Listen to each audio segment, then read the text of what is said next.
Before I get started, I just want to, I'm supposed to talk about the Lowell strike, and those panels out there are just so great, and I really want to, applaud the students who put them together. Did a wonderful job. I mean, it's very, very, very effective.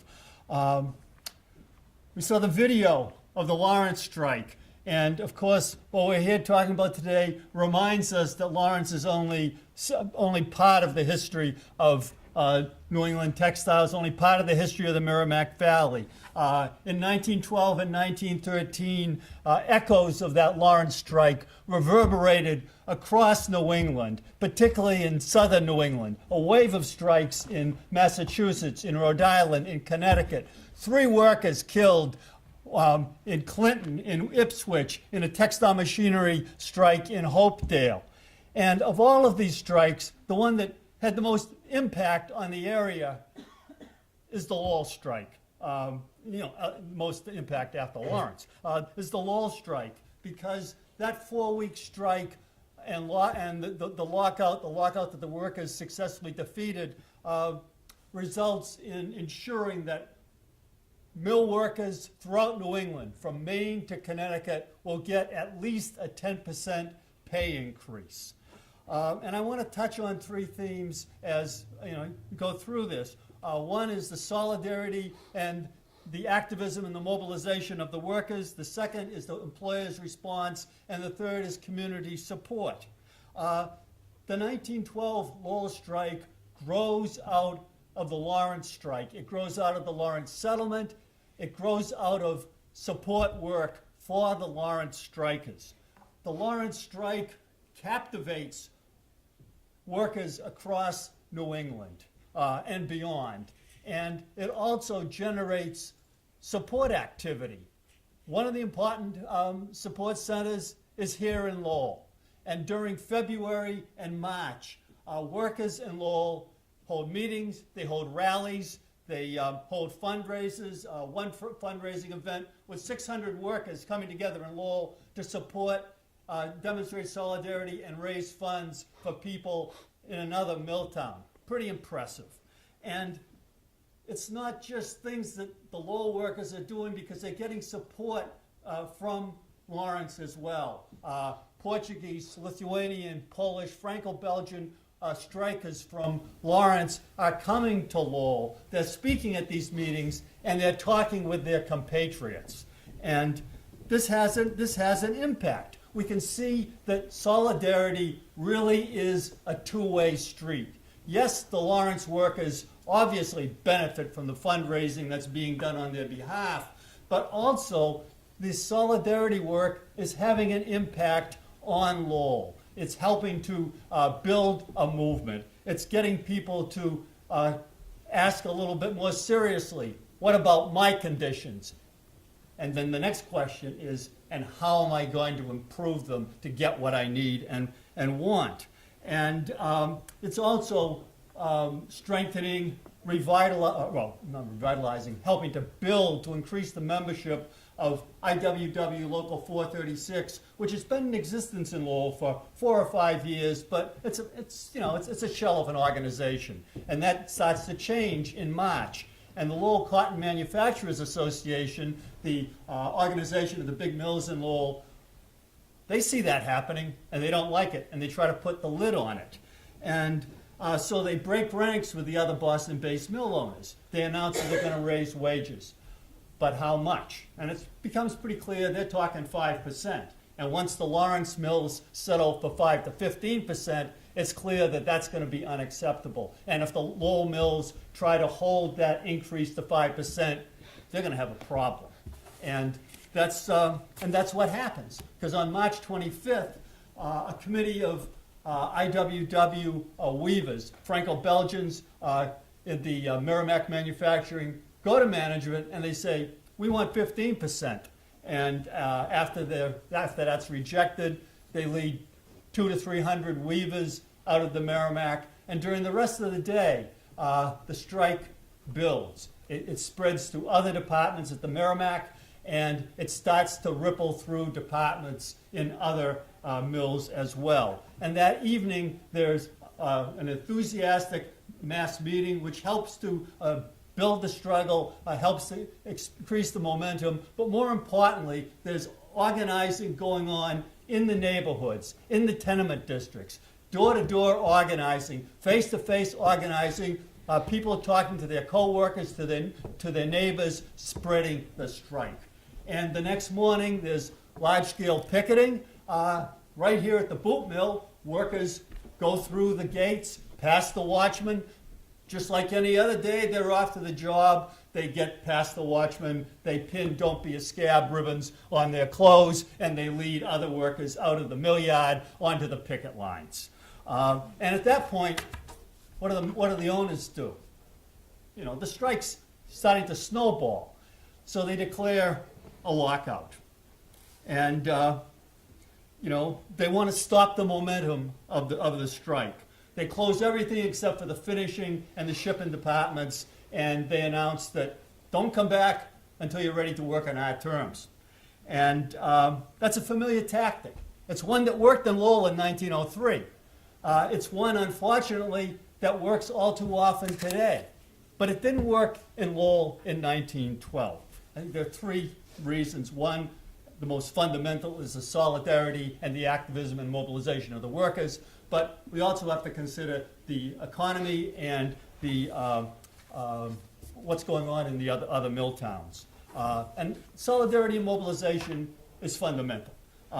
There continue to be demonstrations. There continue to be parades. The workers aren't retreating in a silent test of will with the owners. Well, you know, you tell me to go home, I'll wait you out. No, there are parades, 500, 1,000, 5,000 workers. There are rallies on the South Common. And there's also aggressive picketing.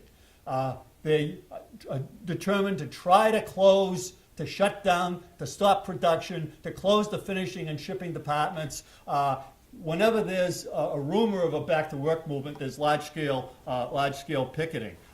As in Lawrence, women workers play an active role in these demonstrations, in the parades, and in the picketing. As in Lawrence, there is the strike is really an ethnic coalition, particularly among the Southern and Eastern European workers. The Portuguese, the Lithuanians, and the Poles are strong supporters of the IWW. The key to winning the strike is going to be the Greeks. And there is some support for the IWW among the Greeks, but not as much. And the Greek workers turn to Dr. George Dimopoulos, a respected community leader, and they ask him to lead their struggle. He says, yes, yes, and here are three conditions. You don't picket, you don't join the IWW, you make me your representative to the strike committee. And you know, you need to understand that Dr. Dimopoulos is a strong supporter of the strike. He's a strong supporter of ethnic cooperation. He realizes the need for solidarity and alliance, but he's also concerned about the Greeks' reputation in Lawrence, and he's concerned that nothing be allowed to divide the Greek community. But he does, again, you know, insist on cooperation with the other groups. Now, besides solidarity mobilization, there's the economy. 1912 is shaping up to be the best year in cotton goods since 1907, and the Lowell owners don't want to miss that. But the final piece, and which is related back to solidarity, is the response of the other mill owners, and that's crucial because there's in the wake of the Lawrence struggle. There's unrest throughout the region, and there's just been a bitter strike in Barre, Mass. There's a strike going on in Clinton, and now you've got this situation in Lowell with the parades and the picketing and that. And the other owners realize that if they don't do something, that's going to come their way, and they don't want that. So they announce another pay increase, a second 5% increase. It'll be 10%, and that leaves the Lowell mills with no option. They have to increase. And so they do announce a 10% increase. And how the workers respond is interesting, because some groups want to accept it, some want to hold out for the full 15%. And the IWW shows that it knows how to end a strike as well as how to run one. because the activists, the organizers, work with Dr. Demopoulos and others and insist that, yes, we want more than 10%. We deserve more than 10%. But if we maintain our solidarity and accept 10% now and hold this organization together and build it stronger, we'll be able to get not only 10%, not only 15%, but more. We'll build a power on the job and in the mills. And that's what they do. They accept the 10%, but they don't just accept the owner's offer, because the owners have refused to meet with them. The workers insist that they're going to send a committee to each of the mills. Yeah, they want to know the exact amount, the precise pay schedules. They also want an overtime bonus. And most importantly, they want the mills to agree to recognize shop committees. They want these committees as a way of institutionalizing workers' power on the job every day. And so they send the committees around, and most of the mills, you know, they agree to terms, except the Hamilton Manufacturing Company. And there, the mill agent says, wait a minute, I'm not going to talk to any strikers. I'll talk to my own workers once they're back on the job making cloth and profits for me, but I don't talk to strikers. And at that point, Dr. Demopoulos explains the facts of life to him. If the Hamilton doesn't come to terms and meet with the workers and agree to our conditions, then no mill in the city of Lowell will go back to work. And the Hamilton settles. And so on April 10th, there's a huge demonstration, 10,000 marches in the streets, led by kids with IWW pennants and sashes, enthusiastic celebration.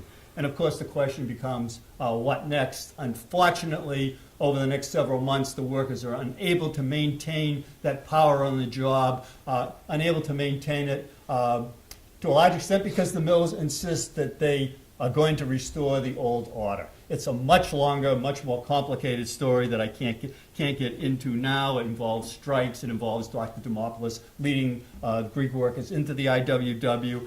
But I guess just to wrap up, the fundamental thing, though, is not to allow this inability to maintain a presence on the job to detract from the very real, the very important accomplishments of the Lowell workers during this strike. They demonstrated, as Elizabeth Gurley Flynn said at the time, that they looked the owners straight in the face and told them that the conditions had to change. They also demonstrated, as the workers in Lawrence had done a month earlier, in the words of a banner presented to the Lawrence strikers at the end of the Lawrence strike, they demonstrated that, quote, in struggle you gain your rights.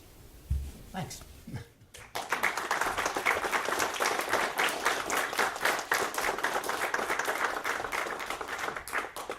now we're going to put that history, that was great. We're going to put that history into context. Ed Collins I've known, I probably don't want to say how long because we'll age each other. But we've known each other a long time, from back when I actually worked at the American Box Company in Springfield. Ed was in the IBEW at the time. I was in the IUE. We worked together for a long time in Springfield trying to figure out how to put out-of-work machinists back to work. Ed's been a backbone of the IBEW in Massachusetts, in New England, a stalwart in the AFL-CIO. And for students, he's also been on the Board of Trustees of the university and an advocate for keeping UMass affordable for working class families. And so I'm really happy that you could be here to help us frame this discussion tonight. Thanks for coming. Thank you, Bob.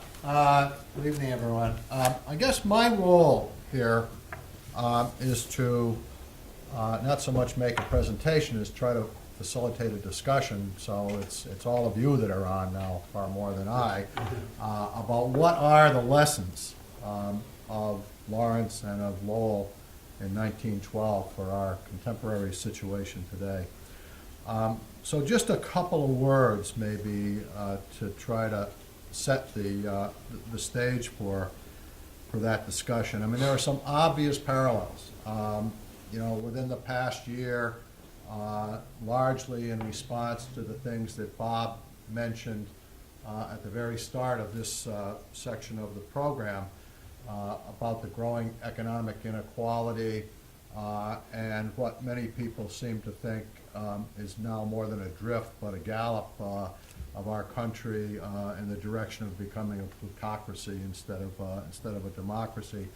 And what we've witnessed in the last several months is a spontaneous uprising against that in the form of the Occupy movement, which in many ways has some resonance with the events that happened in Lawrence and Lowell in 1912. And in fact, most of us in the labor movement and the leadership ranks at any rate of the organized labor movement have watched this with some great hope.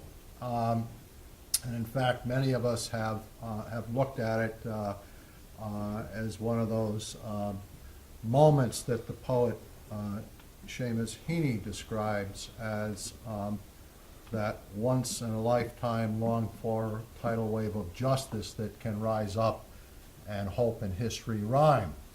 At the same time, though, I think we're struggling and stumbling along, trying to figure out exactly how to relate to this spontaneous uprising that's occurring around us. On the one hand, what they have succeeded brilliantly in doing is riveting the public's attention on issues that the labor movement has been talking about to nobody who was listening for years and years and years, and they've managed to put those issues front and center in the public's attention. And now that the warm weather is on its way back, I suspect that there'll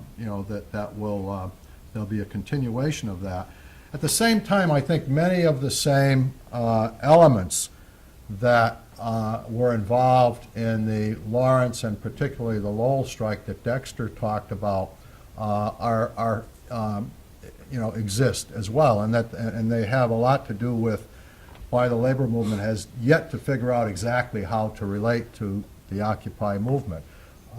His study and his excellent paper on how the Greek community in Lowell responded to the matter, I think, really does sort of resonate with the way the labor movement is trying to struggle with how they relate to the Occupy movement today. And that, and these are my words, not Dexter's, but I think a lot of the way the Greek community, and particularly Dr. Dimopoulos, was responding to this was he knew the cause was just. He knew that only in solidarity with the IWW and other groups was there any chance of being victorious over the mill owners. But I think he was deeply concerned and afraid about too deep an entanglement with the IWW because he didn't want to take on the United States government, and that's a fight that I think he rightfully thought, or history in fact has shown, that they could not win.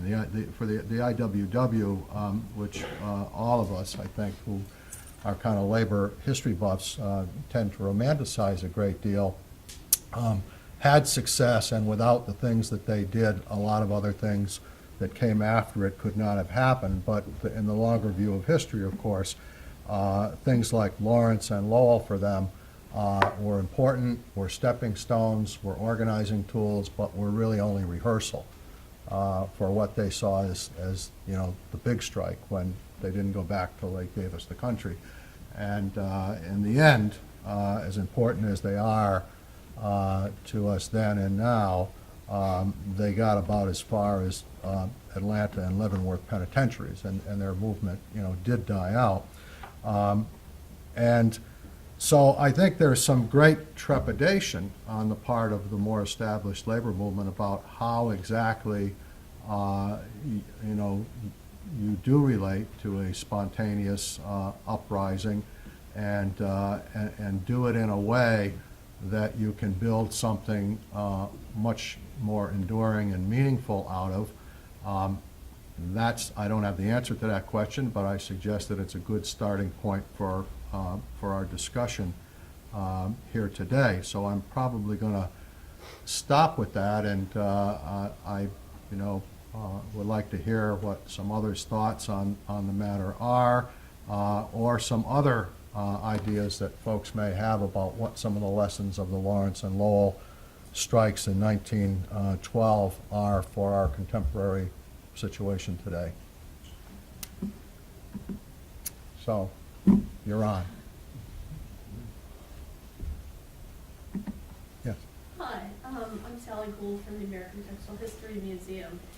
And it's very interesting to me in sort of thinking about the bread and roses, the Lawrence, the Lowell strikes, thinking about the textile industry, which has lost so much in terms of jobs disappearing overseas, and thinking about labor and how we don't have a solidarity anymore, even though we're more of a global community because of the diversity of the communities all over the world, even though those workers are in a situation that we were in and they are learning, and yet we're pushing as a world onto poorer communities, difficult things that then have to be taught.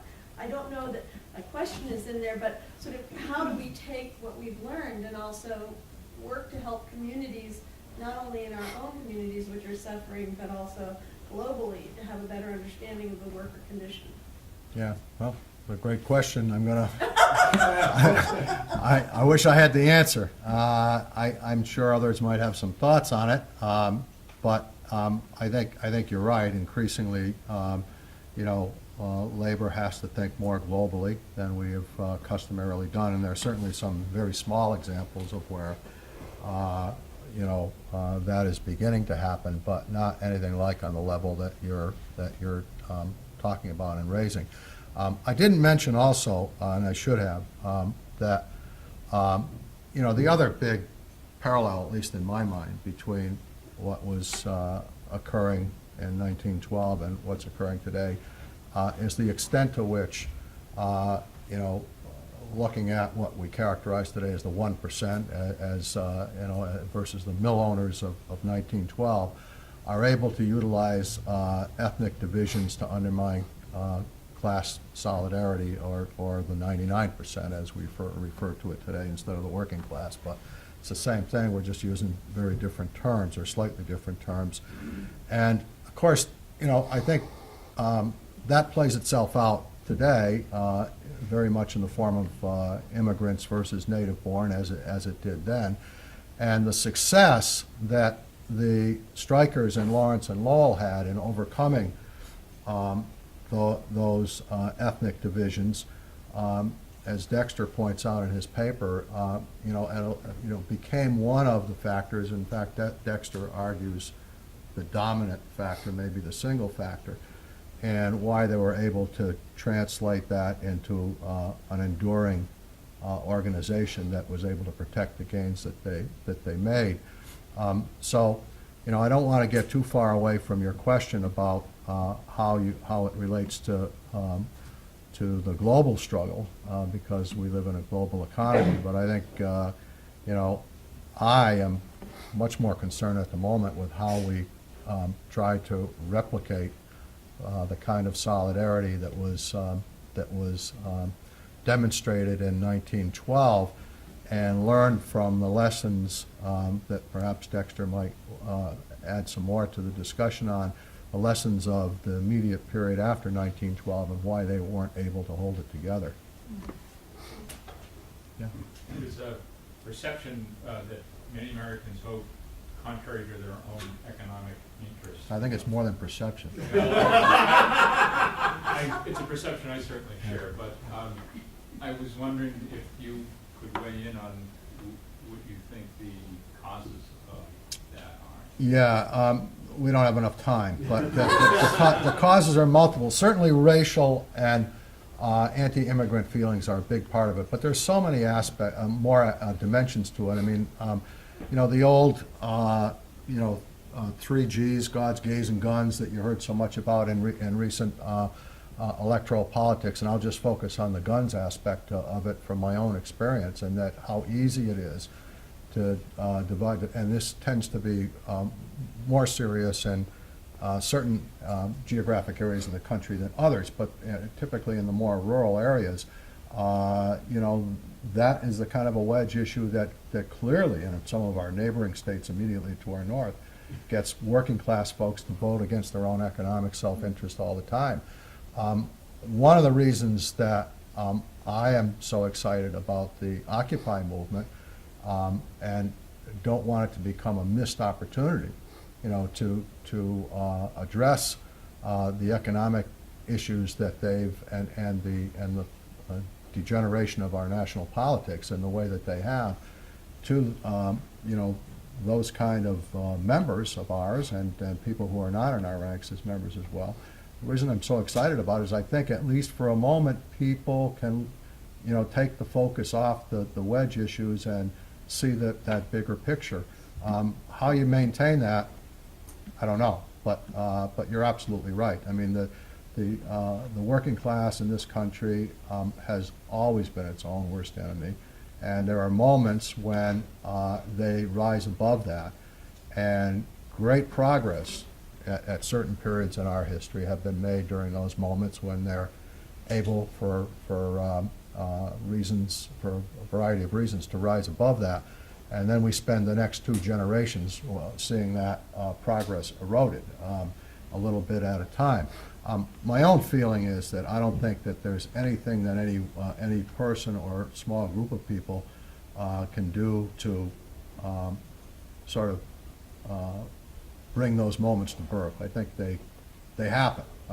You know, the great sin is if you squander them and don't take full advantage of them. And you know, I think, you know, I have, as I've said a couple times tonight, I have the feeling that we are in one of those moments now, and it's up to us what we do with it. Yes. Well, it might be useful to look back and see how they got squandered before and try to avoid those mistakes. I don't know myself. Yeah. Well, actually, I would like, because I won't do it justice, but I think I would like to ask Dexter to talk a little bit about that immediate post-strike period in Lowell. Actually, I think we have maybe a little bit of a disagreement on one point. It's the only thing in your paper that I wasn't in complete accord with. My recollection is that your reasons felt that it had to do with, first of all, the workers weren't able to get formal recognition of any organization, and they weren't able to get actual written contracts. And they relied primarily upon ethnically based shop committees to try to enforce the gains that were made. And so the ability to create or overcome ethnic tensions and divisions while the major battle was going on became a weakness later on. I don't know if I'm really doing that justice. I'd rather have you comment on it. But where I think I may be part company with you a little bit is that you really are, I think, a little more dismissive than I would be about the role that the ideology of the IWW may have played in it, and that as a syndicalist organization, they, by their own ideology, I think, had a powerful aversion to entering into formal agreements and contracts with capitalists, because they thought that in the long run they would that they would lose everything they gained, that really direct action over every grievance was the way, and that certainly worked in the main strike. The problem is, I think Dexter touches on this quite a bit, the problem is that when the grievance is not a widespread general grievance, but the grievance affects only one segment of the coalition, getting everybody to go on strike from every mill in support of that grievance that affects only one part of the coalition, or a small part of that one part of the coalition, or one person, basically gets to be impossible, and the thing begins to come unraveled. I don't know if I've done that justice or not. I But- think we, you know, pretty much agreement. I guess the thing that I would say about the IWW ideology and aversion to contracts, certainly the time contracts, is, you know, that's an issue that people talked about and could talk about, but I think that looking at a lot of not a lot, some of the contracts at the time, you know, yeah, in Fall River and maybe New Bedford, there were, you know, certain agreements, but they really, this wasn't something that was, you know, even if the IWW had decided that's what we want, that wasn't there. I mean, this Right. strike would have, Right. the whole struggle. The mills weren't even refused to talk to them. Right, So wouldn't I don't recognize think that this was something that was really on offer and available. And I think that the shop committees were, again, it's much more, you know, you say with more of a syndicalist, you know, viewpoint, but they were an attempt to provide some type of stable, ongoing relations in the mills. And actually, there were AFL contracts in, you know, in Manchester, which basically said, management will recognize the union. And that's all they said, Yeah. literally. And, Right. oh yeah, and by the way, there's no strikes and there's no arbitration. And there's, I mean, there's like they're very spare. So, I mean, I think it's in a point, but I'm not sure that, I guess I don't see that as what really fragments thing. But, you know, otherwise, you know, summarize, you know, what I think happens in the spring and summer very well. That there are the mills don't want a union there, period. They don't want to deal with organized workers, period. So when, you know, workers have a grievance, the mills dare them to up the ante. And sometimes you have work groups or crafts. There's a strike at one of the mills where it's dye house workers, which are, in this case, overwhelmingly Greek. And that spreads the strike. And actually, that kind things did spread, but you know, it's a strike that, okay, and now you're talking about reaching into the same ethnic group in other mills. But it's really an issue that involves a small group of workers, but it's mobilizing this, you know, these ethnic solidarities, and it's not around a common issue. And that will happen later in the fall when things really fall apart. Portuguese workers strike one mill, they strike a weave room in one mill because they want to close shop. I mean, and Elizabeth Flynn said, the IWW doesn't believe in a closed shop. And the workers say, so what? You want to work here, you're going to join the union. And so management forces a strike, and it starts spreading throughout groups of Portuguese workers throughout Lawrence. Some other workers do join, but once the union says, this isn't a fight that we want to take on, and I have no idea why they said that, it was a disastrous decision, it really fragments, and I think it has an impact on the future because of the traumatizing effect of some of the folks who got blacklisted. You know, the Portuguese branch really just gets shattered. But I think that, you know, like Ed says, there are these. You know, how do you build maintain solidarity when you do have these ethnic fissures that are you can bring people together when there's a unifying issue, but when you don't have a unifying issue, and you get these really basic loyalties that are holding the community and community and subgroups of the workforce together, it can be an explosive situation which can cause either unity or fragmentation. Yes, Bob? I think, I mean, one of the larger things that I think about with the strike is the role, first of all, the role that women played in the strike, and the way that the image of women workers was shattered.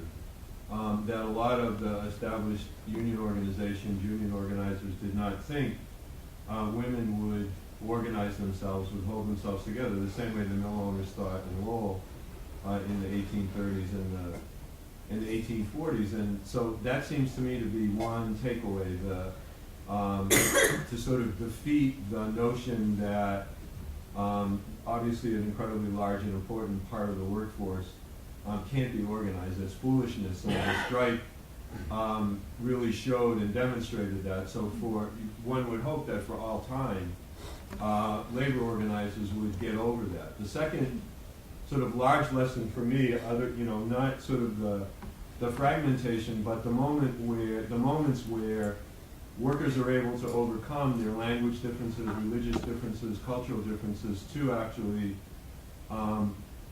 make a stand. I think those, for me, those are like the, I don't want to call them glorious takeaways, but heroic takeaways or powerful takeaways to think about for now, that if people who were desperately poor then didn't have a charge card, didn't have a bank account, had no possible way to make ends meet, yet were able to figure out how to get over those differences for 12 weeks, 14 weeks, then again in Lowell, then again in Fall River, New Bedford, Holyoke. This spreads to a great degree.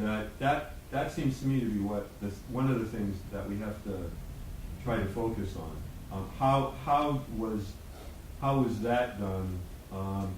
And again, I go back to something that I've learned the more I've researched and read about the strike, that the really difficult living conditions, the plight of kids, I think really had a lot to do with people being able to set aside their differences, because everybody knew somebody who had a baby who died. Everybody knew somebody who died from some injury at work or some disease they got at work. Everybody knew somebody who was living in a tenement with no sunlight. And so I think those are the things that sort of created the unity. And so for the Occupy movement and what you're saying about the Occupy movement, some of it for me has to be to figure out how the Occupy movement relates to that, because the way the Occupy movement has been portrayed, rightly or wrongly, and I'm not completely sure, is that it's a bunch of upstart hippie kids with money who have the luxury of being able to live in a tent at Post Office Square in Boston, or at Zuccotti Park. And that's an over exaggeration. Yeah. But how do we put those two things together? Because obviously there's still this there's obviously a growing population of poor people. There's an article in the paper the other day about how many more people exist these days on food stamps than ever before. Things like that. So how do we? I guess within all of that, there's a question, which is: do you see the Occupy movement in some way being able to reach across the aisle, so to speak, and relate to those issues? To those issues. I do, and I think that I think you're right in the public perception, or at least partially right in the public perception of the Occupy movement today. But you and I, and we're not the only ones in the room, are old enough to remember how the view of the anti-war movement evolved over time from something very much like that to something much more of a political force. I'm actually more concerned about something else. I'm more concerned about something that I felt a resonance with the Lowell story and the response of the Greek community to the IWW. And that it is no surprise to me that the Occupy movement would become a magnet for the absolutely most marginalized in our society, that street people would gravitate to it. And the extent to which mainstream media has tried to portray the Occupy movement as some combination of what you described and the dregs of society who everybody else ought to sort of be afraid to be associated with. So this whole idea of I don't want to get too close to this because somehow I want to maintain the respect and the public standing in the community, if you will, that might get compromised by too close an association with the Occupy movement. Now, I'm not concerned about that on individual level. I'm concerned about that as being an impediment to the more established labor movement, to figuring out how do we relate to the Occupy movement. I don't think we've figured that out yet, because I will tell you, I have sat in more than one meeting where, a number of labor leaders have expressed what I thought was a very wrong idea about, we got to go down there and take that thing over so that it doesn't have this image of being about, well, you couldn't do that if you wanted to in the first place. And number two, there couldn't be a quicker way to kill it than to try to get in front of a parade and say, here we are, your leaders, and march in front of it. So trying to figure out exactly how we relate to and capitalize upon a spontaneous movement to reach goals that we share in common in a way that ethnic communities, in particular the Greek community in Lowell, was able to successfully, at least for a time, do that in spite of their reservation about becoming too entangled with the IWW, who they saw as basically trying to lead the revolution instead of advance the interest of a group of mill workers to win a strike. It's tricky stuff. We got time for one more, and then we're gonna have to vacate, maybe, I see two hands, maybe two more. Okay. Actually, I just had a question, because I was just wondering if there was anyone in the room who's been involved in the Occupy movement, because I know a lot of our students actually were pretty involved in it, and I thought, instead of hypothesizing about what Yeah, that would be good. it would be interesting if anyone actually has been involved in it, not to put anyone on the spot, but if anyone has been involved and is willing to kind of speak, because I do know we have some students who've been involved in it. I don't know if any of you guys have those. Here's your chance. Oh. I It's always worth a shot. I haven't been, but as a young unionist, very in line with labor movement values, I actually felt somewhat, left out of the Occupy movement in some ways.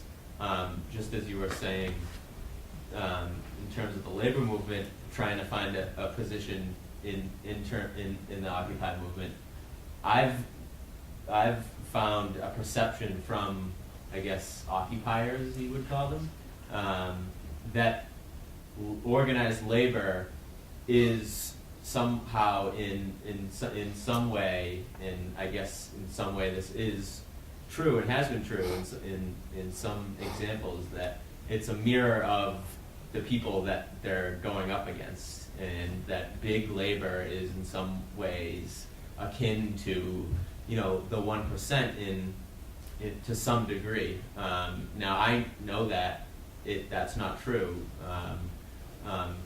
mostly today, and in some ways I've been kind of put off by that from the Occupy movement, and less more reluctant to join up. And I mean, that was present in 1912 too.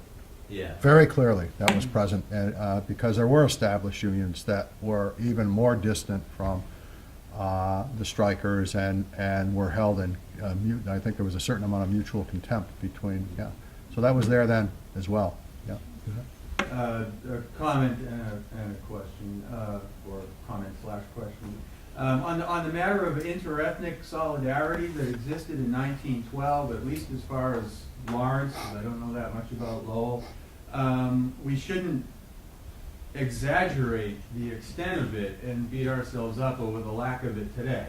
Because the solidarity that existed in Lawrence in 1912 was primarily, not entirely, among the new immigrants who were this unskilled mass of workers in the textile industry.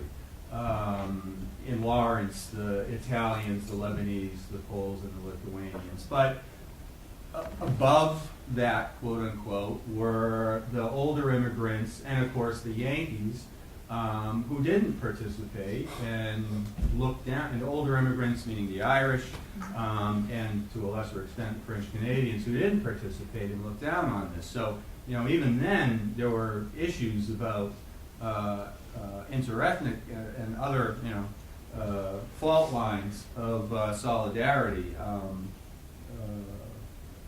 that we have today with people who are unable to empathize with, you know, Latino immigrants and others who are working in similar conditions today.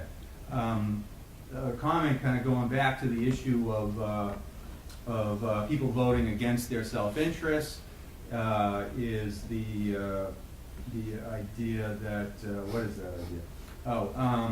The perception that so many people have who are struggling, you know, they think they're middle class, but they're struggling and they don't know why, and they think, you know, why aren't things getting better like they're always supposed to? And the mantra out there is, you know, taxes are what's killing me. When what people need is not a tax cut, what they need is a raise.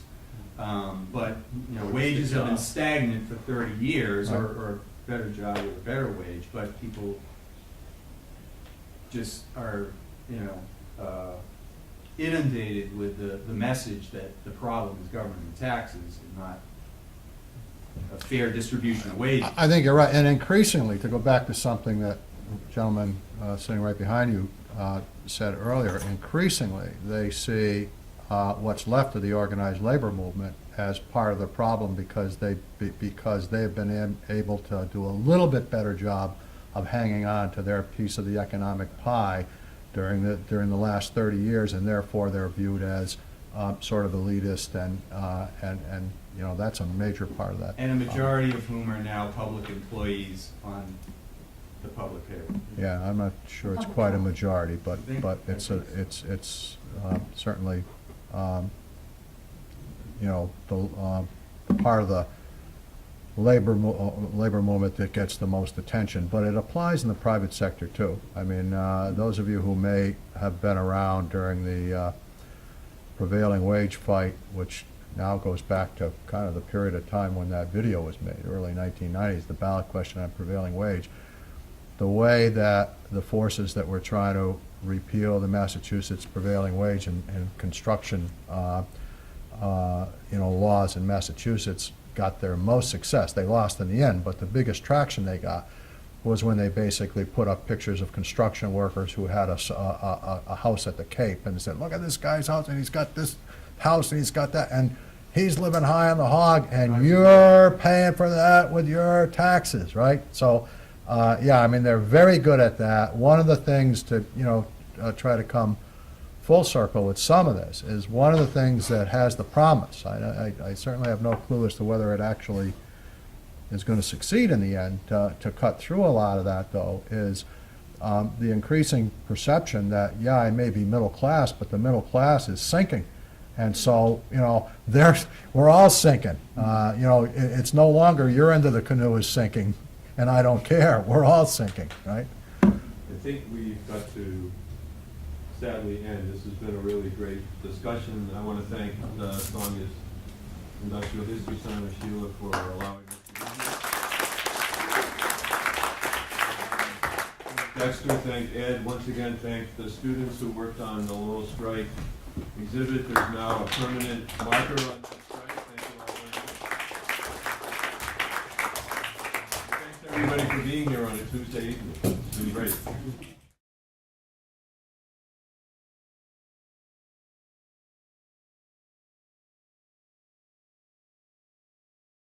Belgian strikers from Lawrence are coming to Lowell. They're speaking at these meetings, and they're talking with their compatriots.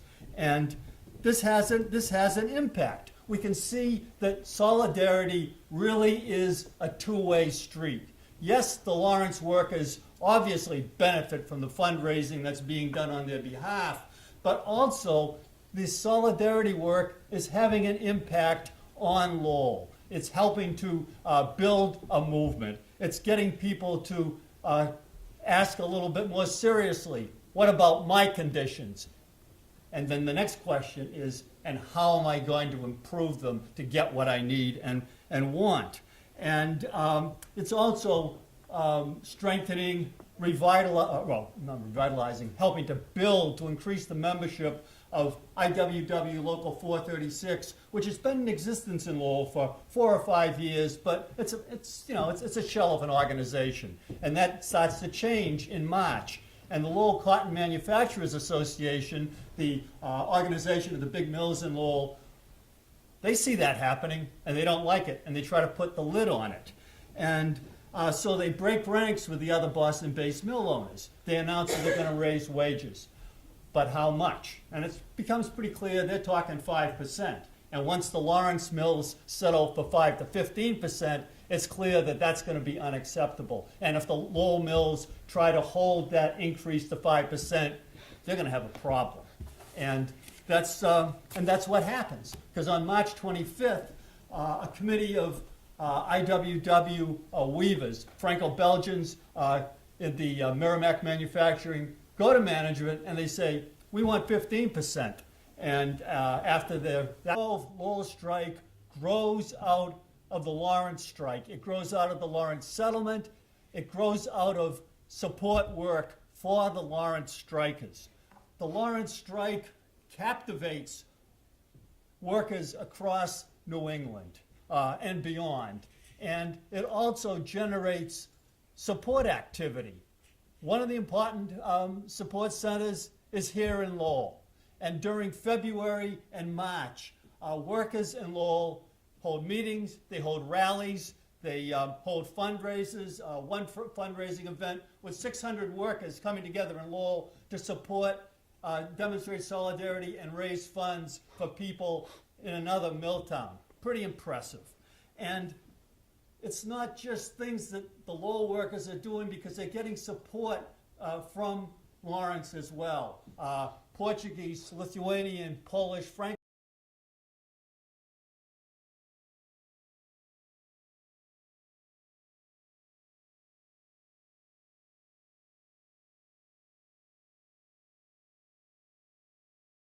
Before I get started, I just want to, I'm supposed to talk about the Lowell strike, and those panels out there are just so great, and I really want to, applaud the students who put them together. Did a wonderful job. I mean, it's very, very, very effective.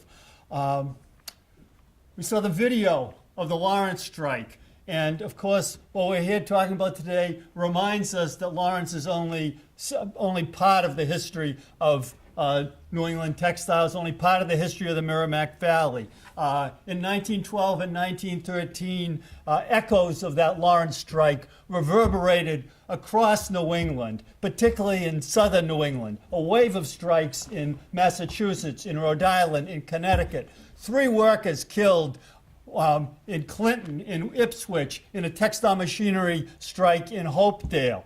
And of all of these strikes, the one that had the most impact on the area is the Lowell strike.